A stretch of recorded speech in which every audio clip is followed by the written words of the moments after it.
Bueno, soy Amparo Botella, soy profesora de Economía y por eso me hace tanta ilusión presentar a Pablo Baeza. No lo conozco personalmente, pero seguro que luego vamos a compartir muchos momentos buenos.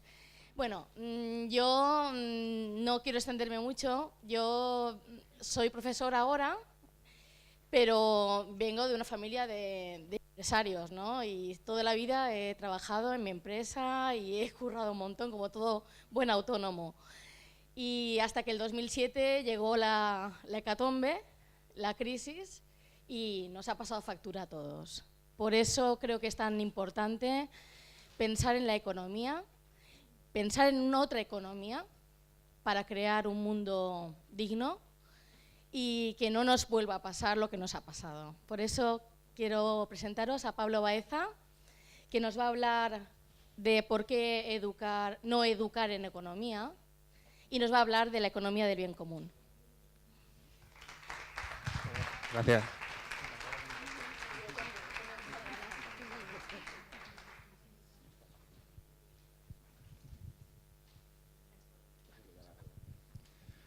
Buenas tardes.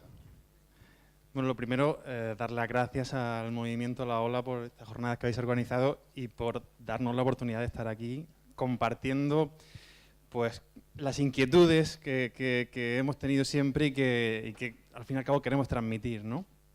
Vamos a hablar de la economía del bien común, pero me gustaría comenzar la charla comentando que realmente, bueno, estamos en una jornada que se llama Educando para Emprender y me gustaría hacer un inciso en lo que significan las palabras, un poco a nivel etimológico.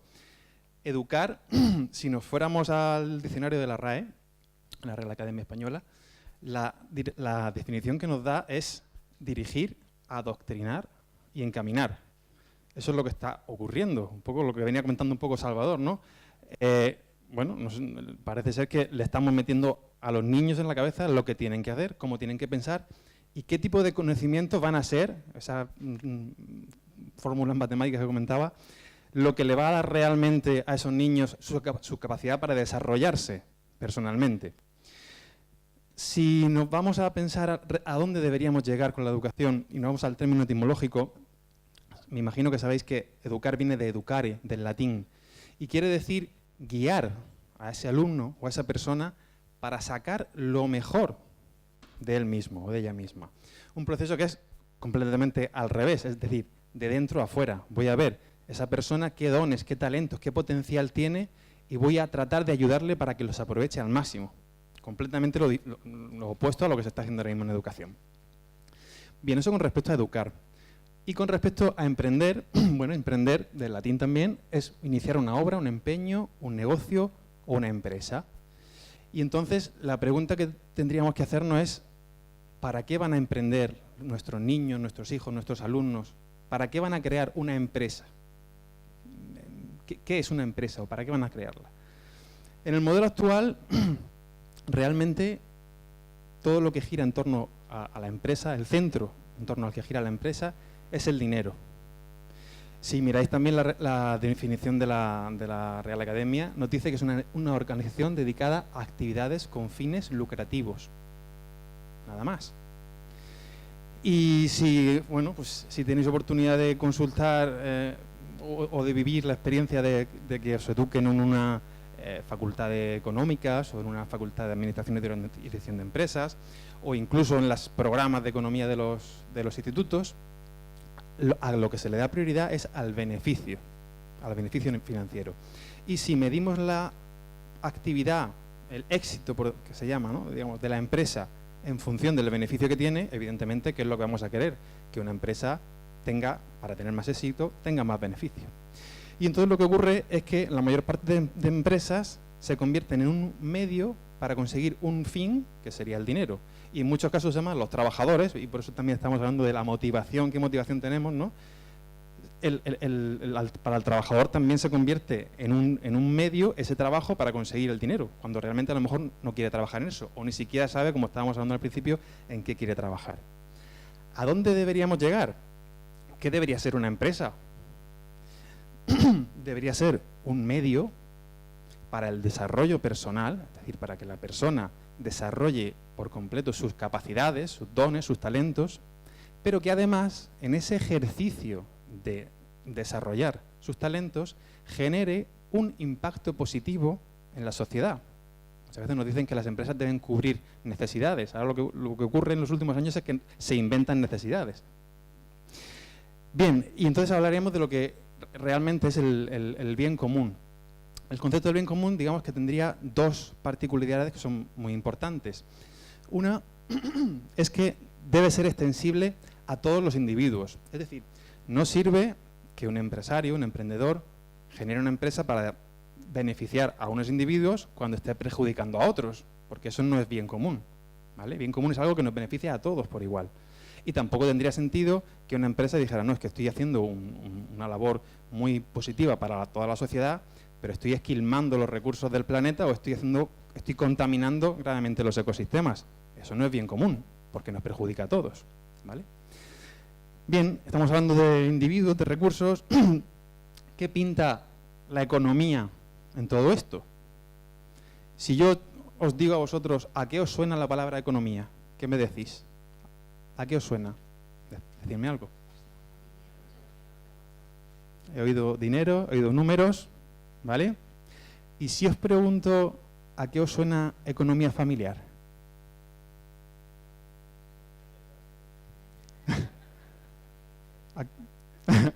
Bueno, por ahí va, por ahí va.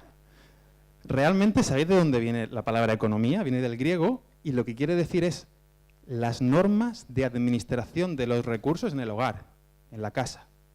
Eso es lo que se le llama economía familiar, ¿vale?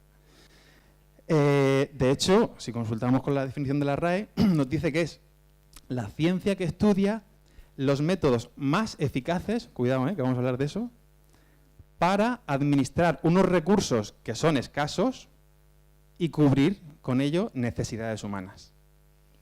Eso es lo que, en teoría, debería ser la economía.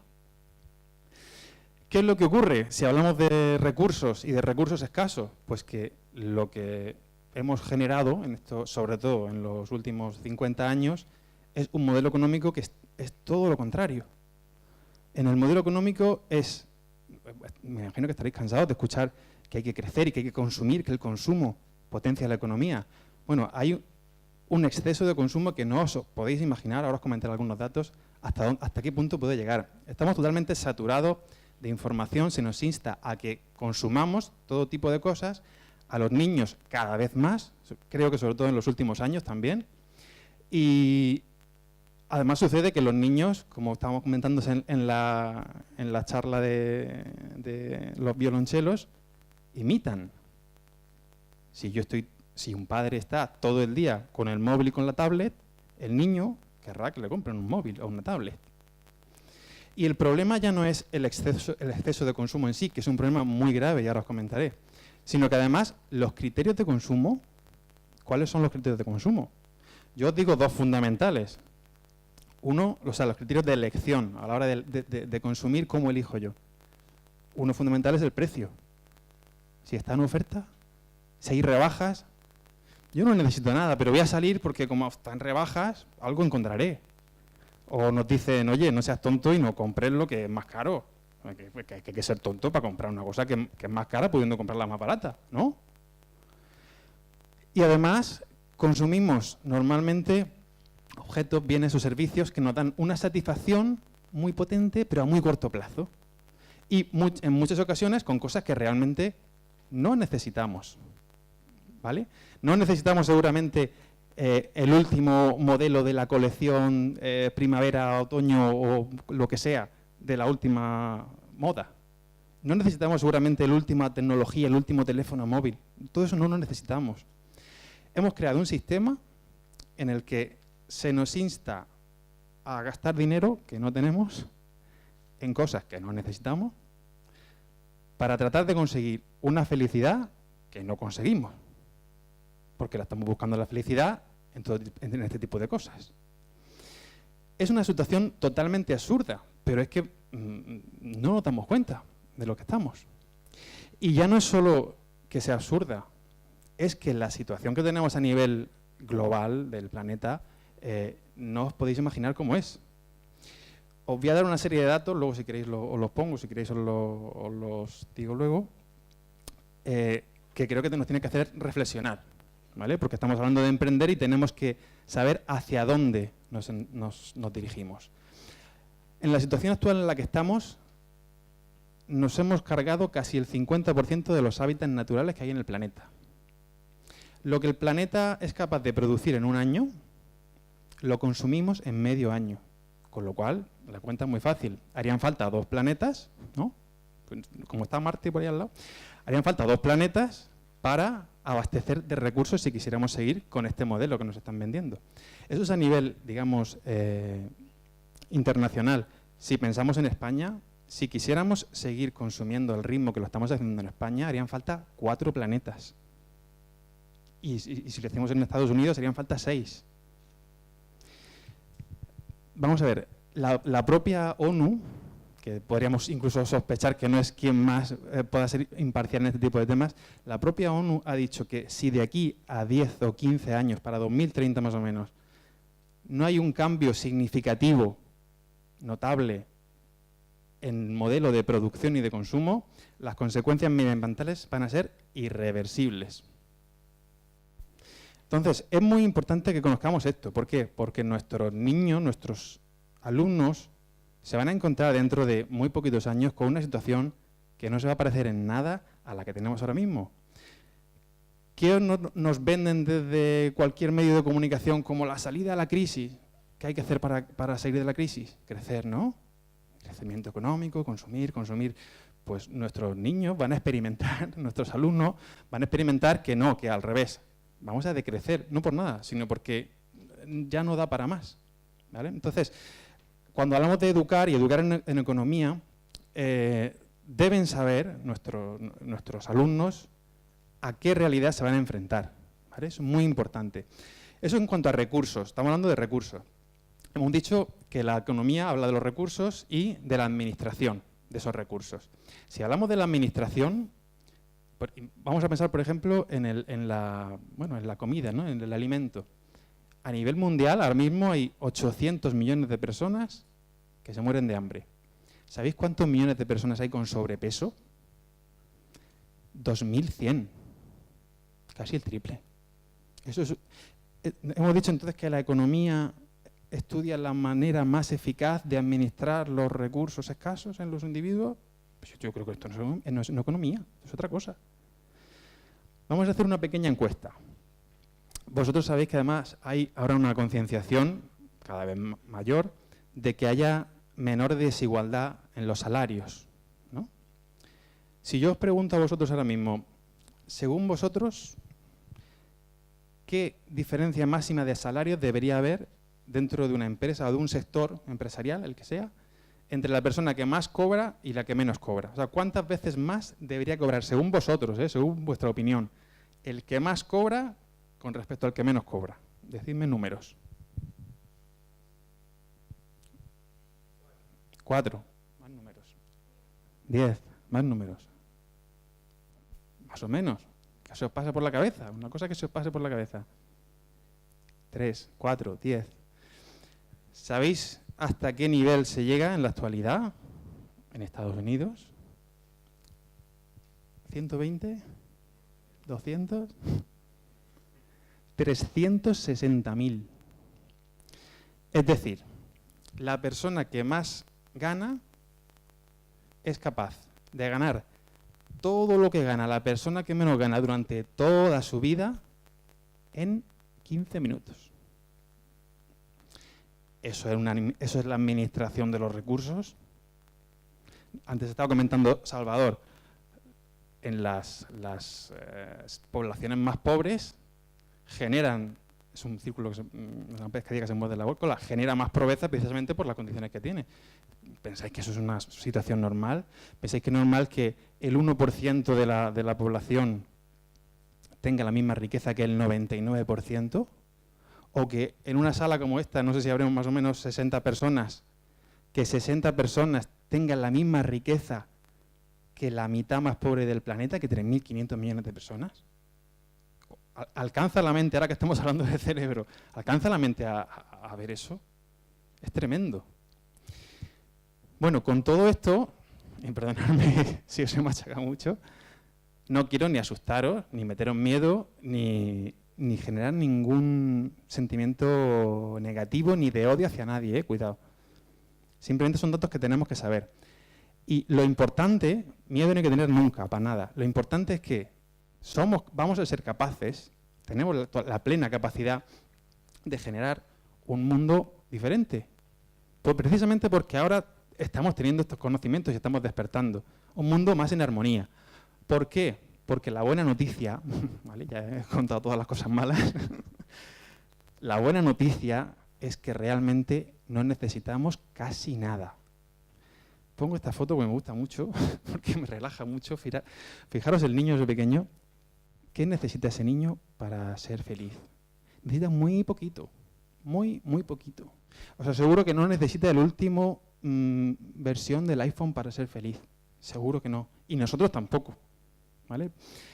Lo que necesitamos es ser conscientes, darnos cuenta que realmente no necesitamos tantas cosas, valga la redundancia, ¿vale? Y que estamos buscando la felicidad en otras cosas que no tienen nada que ver, la estamos buscando fuera, cuando está dentro, ¿vale? Y estamos creando una sociedad en la cual los valores que defendemos nosotros están totalmente al revés. Nosotros estamos defendiendo una sociedad basada en el amor, en el altruismo, en la cooperación, en la solidaridad. Que estamos generando con el modelo económico, todo lo contrario. Vamos a generar una sociedad que esté basada en esos valores, ¿vale? Y ahora veréis cómo también podemos medirlo, ¿vale? Que es lo que os voy a comentar de la economía del bien común. Bien, y en relación al emprendedor, a ese niño, al alumno que estamos educando, hay una cosa básica que yo creo que estamos todos de acuerdo, y es que lo primero que hay que hacer es saber qué tiene ese niño dentro, cuáles son sus talentos, sus capacidades, ¿vale? Eso está clarísimo, creo que no hay ninguna duda. Ahora, la pregunta sería, ¿ese niño qué va a hacer con esos talentos? Ahí está un poco la clave. Imaginaros que tenemos un genio de la química, ¿vale? Un niño que tiene un talento para la química estupendo. Ese niño podrá hacer muchas cosas en su vida, pero lo que hará dependerá del sentido que le dé a su vida, a su existencia, a su actividad, y será en base a los valores que haya adquirido, que haya aprendido, y no teóricamente a base de conocimiento, sino a partir del aprendizaje experiencial. Y nuestra responsabilidad es dirigirlo, ¿no? Decíamos que educar es guiar, pues guiarlo hacia un impacto positivo hacia la sociedad, ¿vale? Vamos a plantear dos visiones totalmente diferentes. Ese niño que ya hemos descubierto que es un genio para la química, o lo ha descubierto él, digamos que tendría dos posibilidades. Imaginaros que es un investigador en química, excelente, y tiene la opción o bien de desarrollar fórmulas químicas para el modelo en el que nos estamos basando en su mayor parte. Pues imaginaros que está en una industria petrolera, o para desarrollar fórmulas de productos fitosanitarios que están contaminando el medio ambiente, o para desarrollar componentes tóxicos en la industria textil, o componentes farmacéuticos, que ya sabemos un poco cómo funciona la industria farmacéutica, siempre enfocada al máximo beneficio. El niño puede formar parte de este paradigma, pero también puede formar parte de este. Esa investigación química puede ir encaminada a desarrollar energías alternativas, a la agricultura ecológica, al reciclaje, a la reutilización. Ahí es donde va a estar la clave, en ese niño que va a hacer con ese talento. Y eso, el que decida esto o no, va a depender de su nivel de conciencia, de que entienda que la actividad que él desarrolle, o que la empresa que él cree desarrolle, va a afectar sí o sí, de manera directa o indirecta, en todo su entorno, porque todo está interrelacionado y es imposible que no lo esté. Y de su coherencia, es decir, de si es capaz, con esa conciencia, de los valores que tiene él o que entiende él que son los positivos, si los va a desarrollar en su actividad o no los va a desarrollar. ¿Vale? Aquí estaría un poco la clave. Entonces, lo que voy a comentar un poquito es Esta sería como una primera parte de, entre comillas, introducción para deciros cuál es el sentido de esto. Y voy a comentaros ahora a continuación qué es lo que aporta la economía del bien común a este paradigma, a este cambio de paradigma. Bien. Bueno, luego si queréis os comento más detalles, como no hay mucho tiempo. La economía del bien común se basa en dos principios, dos ejes fundamentales, ¿vale? Y lo vamos a explicar, lo vamos a contraponer con digamos, las bases, los dos principios en los que se basa el modelo actual. El modelo actual ahora mismo se basa en el ánimo de lucro, es decir, tratar de obtener el máximo beneficio, y en la competencia, ¿vale? Precisamente, en competencia me refiero en el sentido de lucha entre empresas para llegar precisamente a alcanzar un máximo beneficio. Lo que decimos, lo que vamos a perseguir desde la economía del bien común es que en lugar de maximizar el beneficio, vamos a tratar de maximizar el bien común. Luego vemos cómo lo podemos medir. Y en lugar de comportarnos de manera competitiva, vamos a comportarnos de manera cooperativa, ¿vale? Esa sería la base, digamos, del modelo. Os voy a comentar, todo esto tiene una explicación muchísimo más extensa y compleja de lo que voy a comentar, pero en media hora pues tengo muy poquito tiempo para profundizar, luego si queréis me preguntáis más. Con respecto al ánimo de lucro, lo que sucede es que desde la economía tradicional se nos dice que a mayor ingreso tendremos mayor bienestar, ¿vale? Un país que tiene más riqueza estará mejor, sus ciudadanos estarán mejor, y que por tanto el objetivo debería ser tratar de medir y de maximizar los ingresos. Es decir, si los ingresos es lo que me proporciona bienestar, voy a tratar de maximizar los ingresos para maximizar el bienestar de la sociedad. Lo que decimos desde la economía del bien común, basándonos en publicaciones científicas, y cuidado, porque tanto en esta como en la otra yo recalco una cosa, aquí ya no hablamos de opiniones. Yo creo que todos estamos un poco cansados de debates de yo opino esto, yo opino lo otro, no deberíamos ir por aquí, deberíamos ir por allá. Aquí ya no entran los debates, estamos hablando de ciencia, de artículos científicos, de publicaciones, demostrable, no son opiniones. Está demostrado científicamente que a partir de un determinado nivel de ingresos, el bienestar no aumenta. Hace falta un determinado mínimo de nivel de ingresos para alcanzar nuestro nivel de bienestar, y a partir de entonces, por mucho más que se incremente el nivel de ingresos, el bienestar no se incrementa, ¿vale? Si queréis, además, tenemos mucha documentación al respecto para quien quiera profundizar. Y además, es evidente que, ahora os comentaré algunos ejemplos, que el nivel de ingresos por sí solo no puede ser un indicador fiable que prediga el bienestar de la sociedad. Os voy a poner, tengo muchas diapositivas, pero voy a poner solamente una que es muy sencilla de entender.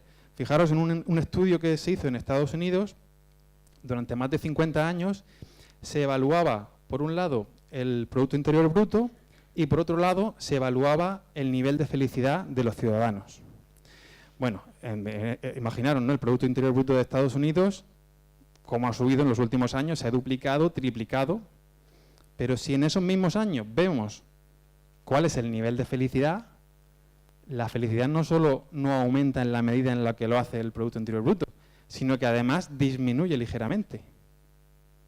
Entonces, ¿qué sentido tiene que estemos midiendo el Producto Interior Bruto para decir si un país funciona bien o no funciona bien? No tiene ningún sentido. ¿Por qué no medimos, como hacen en Bután, la felicidad interior bruta? Yo creo que es mejor idea.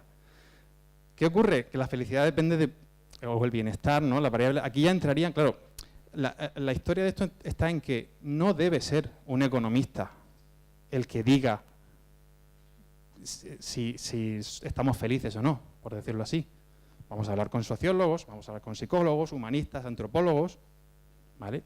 Entonces, para ver si una sociedad está feliz, pues habría que preguntarle muchísimas cosas, fijar una encuesta de 180 preguntas, que no solamente tienen en cuenta los recursos o el ámbito económico, que también se pueden tener en cuenta, sino que tienen en cuenta la educación, la salud, la variable emocional, que es fundamental, ¿vale? Entonces, vamos a medir, si estamos buscando, antes ha preguntado la chica del violonchelo, Maribel se llama, ¿queremos todos ser felices? Sí, estupendo. Pues vamos a preguntarnos cómo se mide la felicidad, ¿no?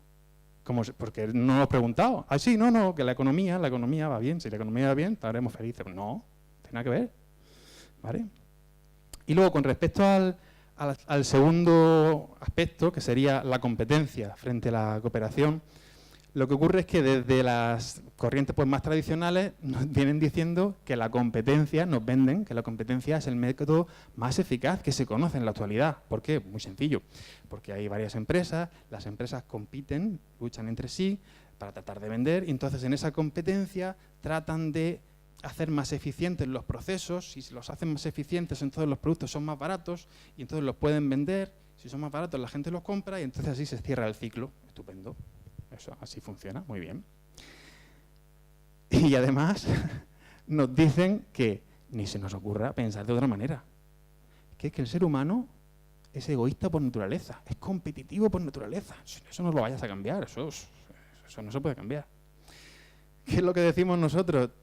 Y repito, basándonos en publicaciones científicas, en ciencia, no en opiniones, que está más que demostradísimo que la cooperación, estamos hablando al principio de las cooperativas, la cooperación es mucho más eficaz, es el método más eficaz, en comparativa con la competencia. Y que no solo es posible fomentar la cooperación, y por eso estamos aquí, ¿no? Un poco también para educar en esa cooperación, en esos valores, no solo es posible educar en cooperación, sino que además es mucho más beneficioso para el individuo. O sea, todos los estudios que podáis ver sobre inteligencia emocional, sobre psicología positiva, los alumnos que son más inteligentes emocionalmente son más felices. Vamos a educar en emociones, vamos a hablar de la inteligencia emocional en los colegios. Vamos a poner a los niños a meditar un rato todos los días en los colegios. Si hubiera una asignatura que se llama meditación, la sociedad sería distinta, sería completamente diferente. ¿Vale? Entonces, por supuesto que es posible educar en cooperación o en un comportamiento más altruista. Comento simplemente dos ejemplos, porque hay muchas cosas, pero vosotros sabéis que una de las cosas que se justifica a la gente, sobre todo cuando hablamos con amigos, conocidos, etcétera, es que nos dicen, bueno, había un señor, hay muchos más, ¿no? Pero hay un señor que se llama Darwin, que dijo que todo lo que había en el reino animal, eso era competencia y lucha y que salves el que pueda. Y como nosotros pertenecemos al reino animal, como somos animales, pues es lógico, ¿no?, que seamos competitivos. Por supuesto, a Darwin se le malinterpretó intencionadamente, porque Darwin no dijo eso. Luego, si queréis, os cuento alguna cosa de lo que dijo Darwin. Y simplemente porque conozcáis, hay un científico también que se llama Kropotkin, que hizo un estudio similar al de Darwin, escribió un libro, en el cual dice que realmente en el reino animal hay millones y millones y millones de ejemplos de cooperación. Ahí tenéis una foto, ¿no?, de unas hormigas que están uniéndose para hacer como una especie de puente. Hay millones y millones, y que la cooperación es una fuerza evolutiva muy potente, ¿vale? O sea, que no nos creamos lo que nos están diciendo, que no es cierto, ¿vale? Por eso trato un poco de que despertemos y que remover un poco vuestras conciencias, y que lo que nos han contado no es como es la realidad. Y bueno, pues voy terminando ya la charla comentándoos una de las herramientas más interesantes que es de todo lo que es la economía del bien común, que es lo que se llama el balance del bien común, y que es lo que tiene un poco también del sentido, pensando en cómo vamos a nosotros a educar a ese niño que he puesto antes, ¿no?, que es un genio en química, a decantarse por hacer un tipo de empresa X u otro tipo. Vamos a ver, a nivel, por ejemplo, de consumidor, si vosotros, imaginaros que vosotros sois personas muy concienciadas, muy responsables, y queréis comprar un producto ecológico, ¿vale? Y vais ahora, por ejemplo, hay muchas grandes superficies que tienen productos ecológicos. Vosotros vais a ese sitio a comprar un producto ecológico diciendo, bueno, soy una persona muy responsable, voy a comprar un producto que sé que es más sano para mí y más sano para el medio ambiente, pero lo que no sabemos es qué hay detrás de ese producto. Es decir, no sabemos si, por ejemplo, el producto que estoy comprando, al agricultor le han pagado el precio que debería, es decir, es un producto de comercio justo, por llamarlo de alguna manera. Ese producto, si imaginaos que estamos comprando limones ecológicos, esos limones ecológicos son de Murcia o los han traído de Argentina, que puede ser ecológicos y ahora los han traído de Argentina, con el consiguiente contaminación del transporte. Esa empresa que está haciendo esa actividad está tratando bien a sus trabajadores, está invirtiendo en especulación financiera, está malversando fondos en paraísos fiscales. ¿Cuál es realmente la actividad de esa empresa? Porque yo solamente sé que voy a comprar un producto ecológico porque creo que es más sostenible, pero no sé el resto de cosas que rodean a la empresa. ¿Cómo puedo saberlo? ¿Vale? Porque ahora mismo sabéis que hay una cosa, no sé si lo sabéis, que se llama, yo lo diré, responsabilidad social corporativa, el RSC, que tiene una filosofía muy similar, pero se utiliza de manera inadecuada, se utiliza básicamente como marketing, como una herramienta de marketing. Imaginaros una gran petrolera que sabemos que contamina y que hace muchas cosas perjudiciales para el medio ambiente. Dice, no, yo es que he donado no sé cuántos millones a la ONG fulanito y he organizado no sé cuántos tal, y eso te lo ponen como publicidad. Y eso es lo que venden como responsabilidad social corporativa. Pero no es el resto de actividad que hace. No me están contando todo, me estás contando lo que haces bien, lo que haces mal no me lo estás contando. ¿Vale? Y con respecto a un emprendedor, ahora vamos a ver lo del balance del bien común, con respecto a un emprendedor tendríamos la misma pregunta. O sea, realmente el emprendedor, este niño que va a emprender, se tiene que hacer esa pregunta. Imaginaros que ese niño también es muy responsable y dice, venga, ya voy a montar, yo de mayor quiero tener una empresa de productos ecológicos o un huerto ecológico o lo que sea. Pero tu actividad empresarial no implica solo eso, implica millones de cosas con las que la empresa se relaciona. ¿Cómo las vas a hacer? Porque tienes la opción de seguir contribuyendo a que las cosas estén como están o que empeoren, o de mejorarlas, y tienes la capacidad de elegirlo. Entonces, ¿cómo se puede medir eso?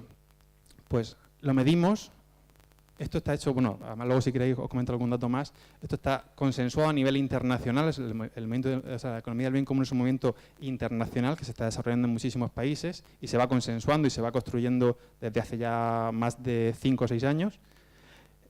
Se hace con una medición de este tipo, en la cual se tratan de evaluar los valores que más aparecen en las constituciones de los países democráticos, que son la dignidad humana, solidaridad, sostenibilidad ecológica, justicia social y participación democrática y transparencia.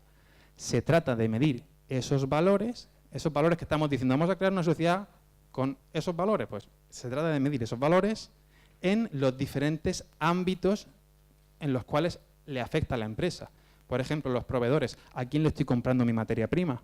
¿Se lo estoy comprando a una empresa cualquiera o estoy comprando una empresa que tiene un valor social X? ¿O lo estoy trayendo mi materia prima de China porque es más barata?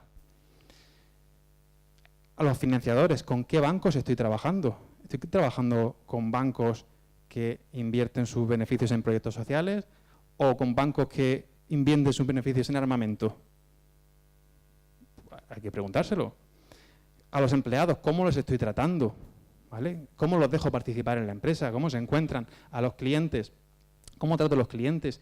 ¿Cómo trato de cubrir sus necesidades y no de crearle necesidades? Porque quiero yo vender más productos que no necesitan, ¿vale? Y en el ámbito social, ¿cómo está esa empresa contribuyendo a la sostenibilidad medioambiental, por ejemplo? Bueno, veis que de aquí se sacaría realmente una puntuación, ¿vale? De cada uno de los criterios, y luego hay criterios negativos en el sentido de que si una empresa, por ejemplo, pues evade impuestos en paraísos fiscales o genera un impacto medioambiental muy grave o explota a niños en fábricas, etcétera, pues tiene una reducción, ¿vale?, de esa puntuación. Y entonces, de ese balance del bien común, ¿vale?, que sería una cosa paralela al balance financiero, no hay que eliminar el balance financiero, sino que el indicador de si la empresa está aportando algo o no al bien común y el sentido que tiene estaría en este balance. De ahí saldrá una puntuación X. Entonces eso tiene 3 lecturas o 3 vertientes importantes. Una es para la empresa.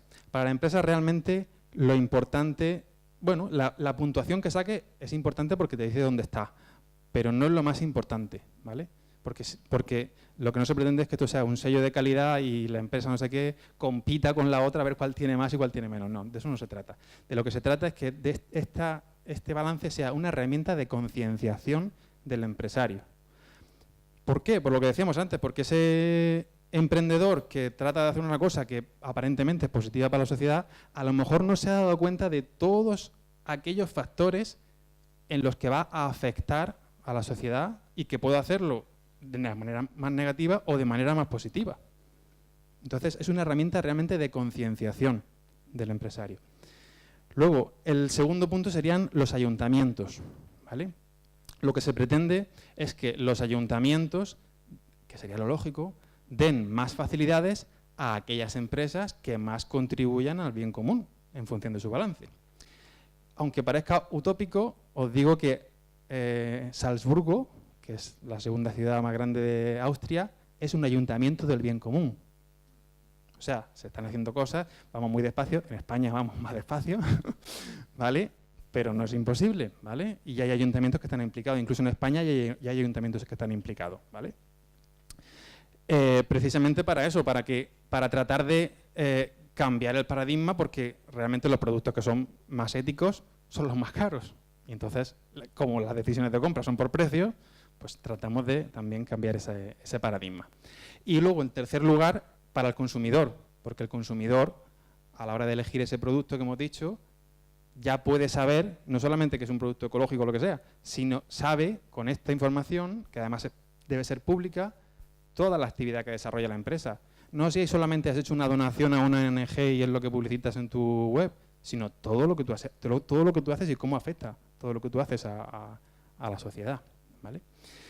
Y ya por último deciros que nosotros, bueno, os puedo contar muchas más cosas luego si queréis me preguntáis. Pertenecemos a una asociación que se llama Regenera, que es de Murcia, que desarrolla muchísimas actividades con el objetivo sobre todo de concienciar, de generar conciencia. Y hemos creado dentro de la web una pestaña que es de consumo responsable, ¿vale? Esto es una página web que estamos todavía en proceso de creación, estamos en el inicio, pero ya hay bastantes cosas.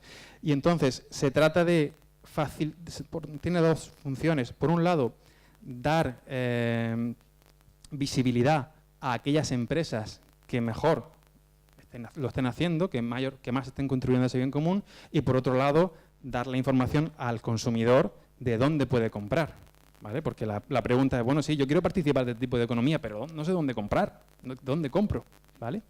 Entonces, por ejemplo, nosotros tenemos incluso establecidos 16 ámbitos. Si os vais a alimentación, pues tendréis empresas que venden productos que serán normalmente productos más ecológicos, más sostenibles medioambientalmente, o más locales, más de comercio justo, empresas más éticas, etcétera. Y además podéis entrar, seleccionar el municipio, lo estamos haciendo por municipios, y seleccionar la empresa, la tienda X, que esté más cerca de ti o que tú valores más, porque lo haremos también en función de la valoración del bien común, y puedes consumir en esa tienda, ¿vale? O sea, que con lo cual el consumidor, por lo menos a nivel de Murcia, vamos a ir intentándolo, vamos a ir desarrollándolo poco a poco, va a tener esa información para que no haya excusas. ¿Por qué? Porque muchas veces nos autoengañamos a nosotros mismos. Es que como no sé, es que como... No, ya sabemos qué podemos hacer, sabemos lo que va mal, sabemos cómo solucionarlo. Pues vamos a poner las pilas. O participamos del sistema que estamos viviendo ahora mismo, que ya os he contado cómo funciona, o podemos participar de otro. Tenemos la capacidad para hacerlo. Pues vamos a empezar. Bueno, os he contado muchas cosas. No penséis que esto es ninguna utopía. Yo lo que pongo esa foto de ese camino porque lo normal es que me diga, bueno, es que lo que tú estás planteando es muy difícil. Eso, hasta que lleguemos a eso, madre mía, lo que va a pasar.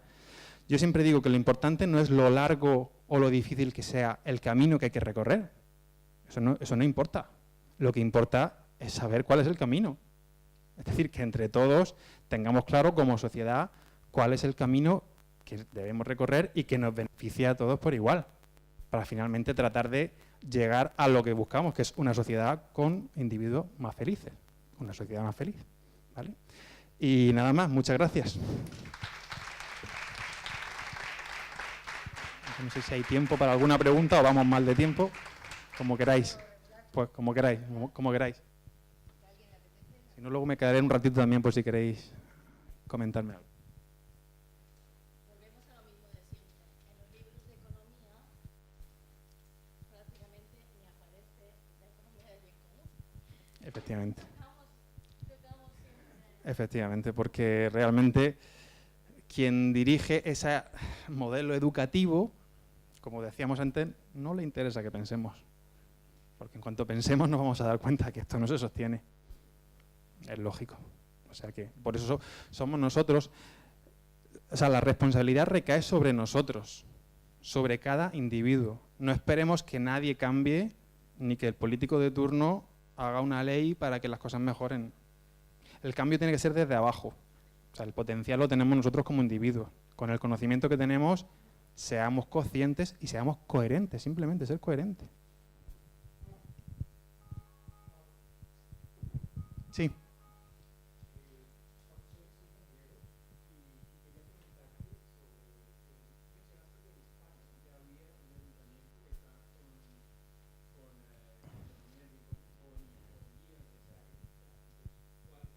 Pues hay... Sí, perdón.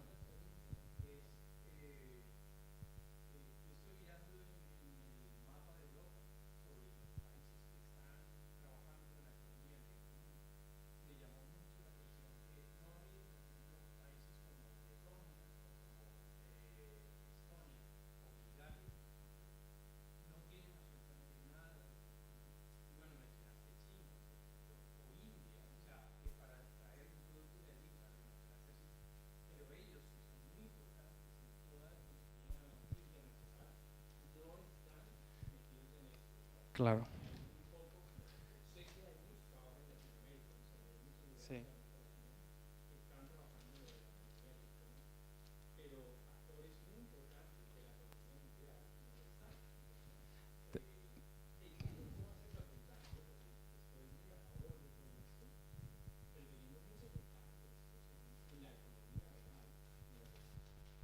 Te contesto primero la segunda. El movimiento se va desarrollando poquito a poco. Nace en Austria, ¿vale? Desde Austria el fundador, que se llama Christian Felber, además tenemos la suerte de que, aparte de saber austriaco, saber alemán, por Alemania se extiende, y sabe español, porque estudió filología hispánica. Entonces, España y Latinoamérica, digamos que es más fácil, ¿no? La idea es extenderlo a todos, pero también te digo una cosa, con respecto a China e India. China e India es verdad que a nivel, por ejemplo, medioambiental, ¿no? Tú decías, oye, China es el país que más emite CO2, el país más contaminante, etcétera. Pero no es así realmente. ¿Por qué? Porque la huella ecológica no debe ser computable a la producción, sino al consumo. O sea, el país que más consumiría, en tal caso, sería Estados Unidos o España o lo que corresponda, que es quien compramos los productos a China. Si yo no le digo a China que me fabrique un producto, China no lo fabricará. Si no lo consumo, no lo fabricará. Por lo cual hay que reducir el consumo sí o sí, que no hay más, no hay otra. Y con respecto a la primera, en España y ahora mismo creo que son unos 15 ayuntamientos más o menos. Muchos de ellos son pueblecitos más o menos pequeños, algunos de ellos de pocos habitantes. Aquí cercano hay uno en Alicante que es Muro de Alcoy, que es muy famoso por un proyecto que se llama Microviñas. Pero ya hay ayuntamientos más grandes. El de Zaragoza empezó, no es que sean ayuntamientos del bien común, sino que ya están empezando, están asistiendo a las reuniones, se están interesando, están haciendo pequeñitas cosas. El de Zaragoza ha empezado y el de Sevilla también, porque en Sevilla hay un grupo de trabajo bastante fuerte. O sea que poquito a poco pues vamos haciendo. ¿Algo más? Como vamos mal de tiempo, me da cosa ya. Te dejo el micrófono. Muchas gracias, Pablo. Muchísimas gracias.